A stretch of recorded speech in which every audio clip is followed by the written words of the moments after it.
Bismillahirrahmanirrahim.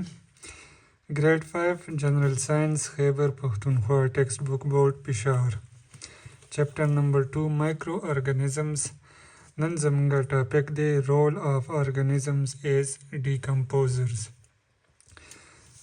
Role of microorganisms as decomposers da zamanga nane topic the matlab څه دی چې د microorganism څه کردار دی as a decomposer.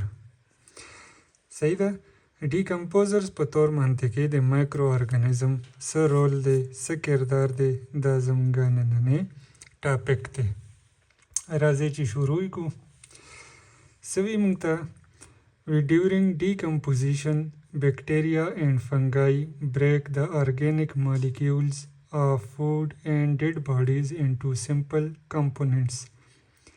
The organisms which do decompositions are called decomposers. The rate of decomposition increases with increase in temperature, humidity and oxygen. Sometimes this process becomes troublesome for us, but this process is also useful to us. صحیح شو؟ سوی مونږ ته وایي چې د decomposition دوران کې اوس decomposition څه ته وایي؟ ټولو کې اول خو ځان په دې پوه کړو چې decomposition څه ته وایي، ځکه چې decomposition او decomposers بالکل یو بل سره ریلیټډ دي. که موږ decomposition موږ ته پته نه وي چې څه ته وي، نو decomposer به بیا هم موږ پې پوهه نه شو. اوس decomposition دې عمل ته وایي کله چې کوم ډیډ باډیز دي یا فوډ دی، صحیح ده، هغه بالکل رو ختمیږي. دغه ته مونږ څه وایو؟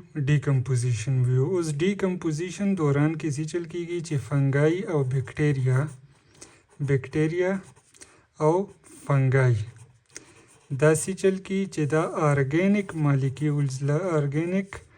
مالیکیولز لا مات کی سکتا سمپل کمپوننٹ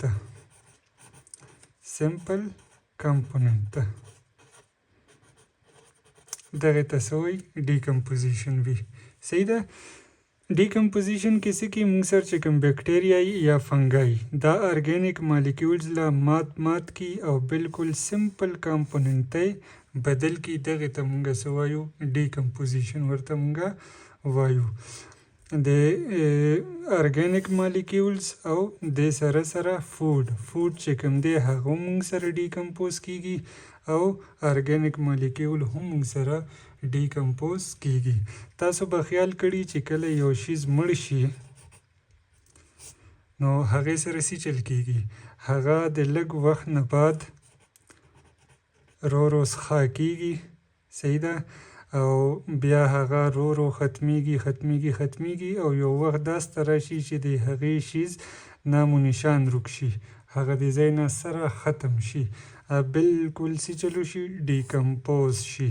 دغه شانتې کې که موږ فوډ وګورو، صحیح ده، مثال کې موږ یو اپل واغسته او هغه دغه شانتې کې موږ کېښوده نو هغه به څه چل کېږي؟ هغه به عمر ټایم سره به هغه څخه کېږي، رو به ختمیږي او آخر به هغه بالکل ختم شي.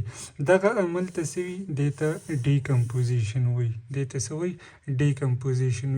او decomposition د څه د وجې نه کېږي؟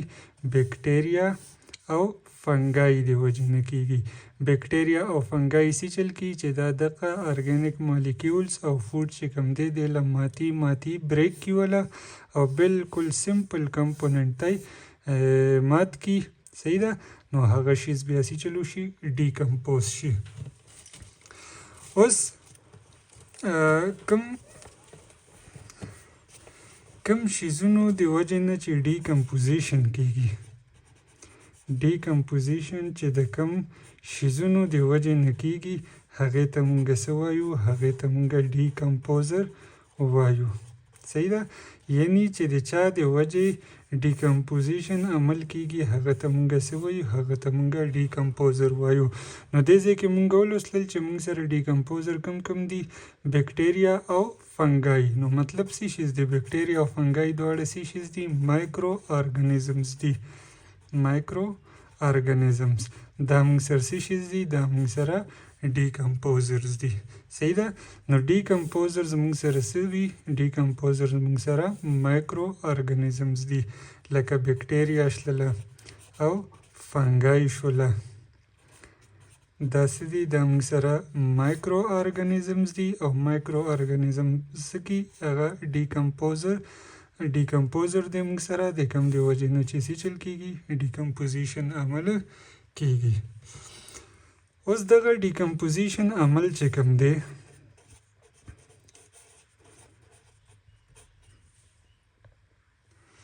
ډیکمپوزیشن عمل چې کوم دی دا به تیز وي.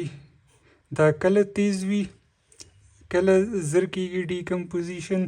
کله چې مونږ سره ټمپریچر زیات شي. ټمپریچر زیات شي مونږ سره، هیومیډیټي زیاته شي او د سره اکسیجن هم مونږ سره زیات شي. نو بیا به څه چل کیږي؟ ډیکمپوزیشن عمل به تیز شي مونږ سره. کله چې مونږ سره ټمپریچر انکریز شي، هیومیډیټي انکریز شي او اکسیجن زیات شي، نو بیا به ډیکمپوزیشن عمل چې کوم دی هغه به هم بیا زر کیږي. یعنی شیزونه به زر څخه کیږي، زر به ختمیږي. صحیح ده؟ ټمپریچر مطلب حرارت شو، هیومیډیټي مطلب نمی شلله او اکسیجن. کله چې دا شیزونه مونږ سره څومره زیاتیږي دمره به مونږ سره څه چل کیږي؟ ډیکمپوزیشن عمل به مونږ سره زیاتیږي، زر به کیږي ډیکمپوزیشن. اوس دا ډیکمپوزیشن چې کوم دی آیا دا مونږ له هارمفل دی؟ یعنی دا مونږ له خطرناک دی او که دا مونږ له بینیفیشل دی یا یوزفل دی؟ صحیح ده؟ نو د دې دواړه دغه دي کردارونه دي. دا مونږ دپاره مطلب چې هارمفل هم دي، یعنی مونږ له تکلیف هم راکي. مثال کې څنګه چې زمونږ فوډ وغیره هغه خرابي، صحیح شلله، یا نور چې کوم بیماریانې وغیره دي هغه هم د دې د وجې نه دغ کیږي او فوډ وغیره هم زمونږ ضایع کیدو. او بینیفیشل دا څه بنیاد منطقي دي؟ ګورئ بینیفیشل په دې منطقي دي چې داسې چل کی دا د انوایرمنټ نه ډېر حده پورې چې کومه ګندګي ده هغه ختمي. یعنی چې کوم شیزونه مردار شي، مړه شي، نو هغه د ډیکمپوزیشن د وجې نه څه چل کیږي؟ هغه د معاشرې نه ختمیږي. تاسو به کتلي چې یو شیز مړ شي، صحیح ده، هغه یو څو وخت هغه ځای کې پروت وي او ورو ختمیږي د څه د وجې نه؟ ډیکمپوزیشن د وجې نه. او بیا یو ټیم داسته راشي چې هغه شیز بالکل ختم شي. نو دا د څه د وجې نه کیږي؟ دا دغه د ډیکمپوزرز د وجې نه کیږي. ډیکمپوزرز مونږ سره څه شیز دي؟ مایکرو ارګانیزمز دي لکه څنګه بیکټیریا شلله او فنګای شوله. اوس د دې چې کوم یوزفل افیکټس دي او هارمفل افیکټس دي هغه به مونږ اوس ډیټیل سره لږ وایو. یوزفل افیکټ آف ډیکمپوزیشن. اوس د ډیکمپوزیشن چې کوم مونږ سره یوزفل افیکټ دي هغه څه دي؟ By decomposition, the complex matter present in dead bodies of plant and animals break into simple components. During this process, carbon dioxide and nitrogen gases are released back into the environment. The producers use these simple material again to make their food. In this way, the recycle of matter of abiotic and biotic component of the environment. If decomposers do not exist, then it is impossible to break down dead organisms into their simpler components to make these part of a ecosystem. اوس ګورئ دغه خبره دی کې چې ډیکمپوزیشن چې کوم دی هغې سره څه کیږي؟ مونږ سره چې کوم کمپلیکس میټر دی کمپلیکس میټر وي موږ سره په څه کې په انیملز کې او په پلانټس کې هغه دغه ډیکمپوزیشن کې د ډیکمپوزرز چې کوم دي هغه دغه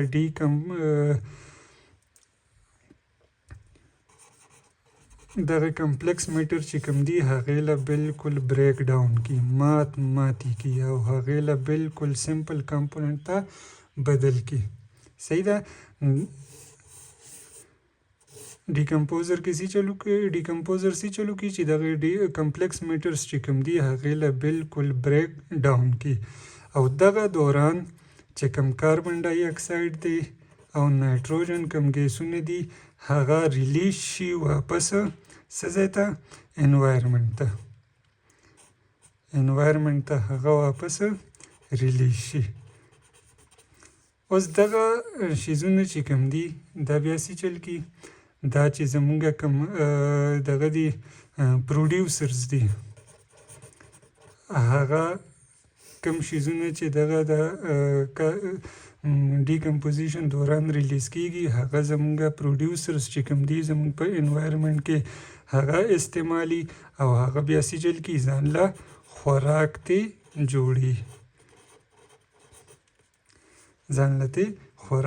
جوړ کی صحیح ده اوس که چېرته ډیکمپوزیشن عمل نه وي نو بیا به څه چل و څومره چې موږ سره ډیډ باډیز دي هغه به بیا نه ختمېدل هغه به بیا زمونږ په انوایرمنټ کې پراتو څومره چې هم ډیډ باډیز دي هغه به بیا نه ختمېدل ګوره اوس څه چل کېږي اوس مثال کې یو کیټ دی هغه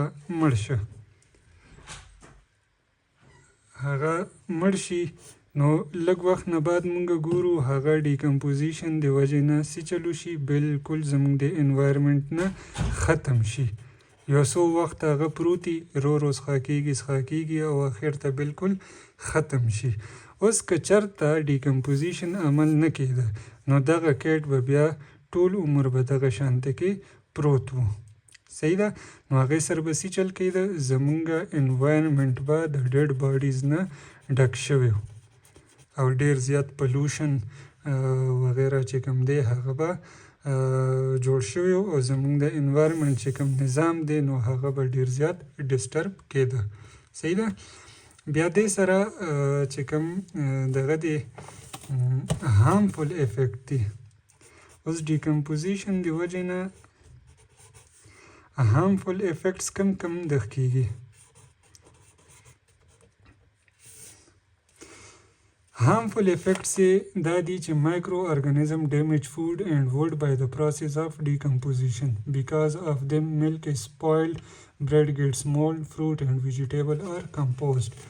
Harmful effect یې څه دي چې زمونږ فوډ خرابي ده ګوره زمونږ چې کوم فروټس دي مطلب ویجیټیبل شله یا نور فروټ وغیره شلل هغه چې یو څو وخت دغه شانته کې پراتی نو هغه څه چلو شي هغه خراب شي ډیمیج شي څښا شي کېږي که نه کېږي یو څو وخت یو شیز پروتین و هغه بیا څه چلو شي هغه خراب شي نو دغه د ډیکمپوزیشن د عمل د وجې نه څه چل کېږي زمونږ چې کوم ملک دی هغه خرابېږي صحیح ده زمونږ برډ وغیره چې شلل هغه هم خرابېږي تاسو به کتل وي برډ چې کوم دی هغه لږ وخت نه بعد د هغې رنګ داسته شین شي هغه خراب شي صحیح ده او نور چې زمونږ کوم ویجیټیبلز او فوډ وغیره دي هغه هم خراب کی او بل لرګي چې کوم دي وډ لکړي هغه ورسره هم څه چل کی خرابي څښا کی صحیح ده نو دا یې موږ له یو څو اګزامپل راکړ دا اوس ایپل دی ګوره دا ډیکمپوزیشن د وجې نه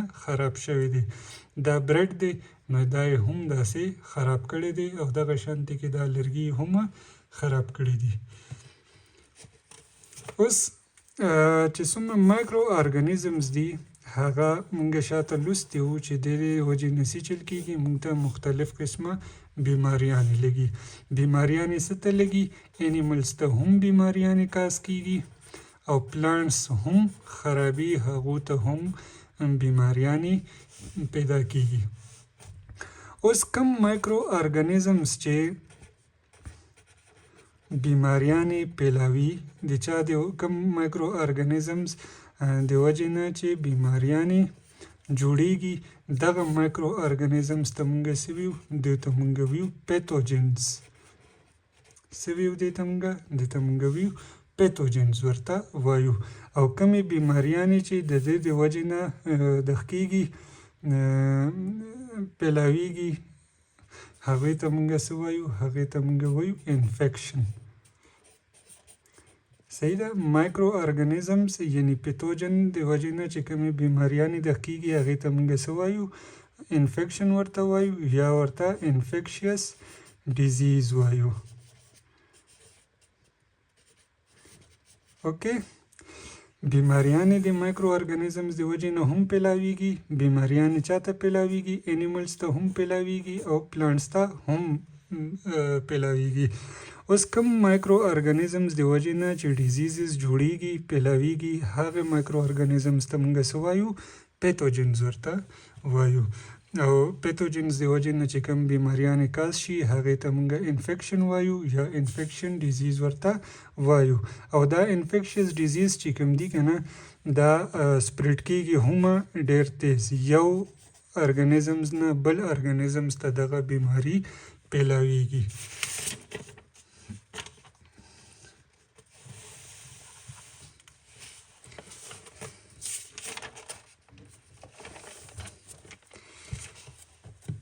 اوس دا یو څو دغه دي بیماریانې دي کوم چې د وایرس د وجې نه دغه کیږي پیلاویږي هغه موږ سره کوم دي یو موږ سره هیپاټایټس راغی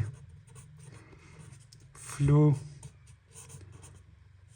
پولیو کووډ میسلز ممپس دا اوس چې کومې بیماریانې دي دا د څه د وجې نه پیلاویږي دا د وایرسز د وجې نه پیلاویږي بیا د بیکټیریا د وجې نه کومې بیماریانې پیلاویږي بیکټیریا د وجې نه نمونیا ټایفاید کولرا ټي بي دا بیماریانې چې کومې دي دا د بیکټیریا وجې نه کیږي او پیلاویږي فنګای د څه بیماریانې لګي فنګای نه رنګ وام شو اتلیټ فول شو سمټ شو رسټ شو دا چې کوم بیماریانې دي دا د څه نه دغه کیږي دا د فنګای د وجې نه کاز کیږي صحیح ده نو نن مونږه مایکرو ارګانیزم کردار ایز ا ډیکمپوزر ولسته بالکل ایزی ټاپک و څه قسم مسله وي پکې نو تاسو مونږ ته کمنټ کې ویلی شئ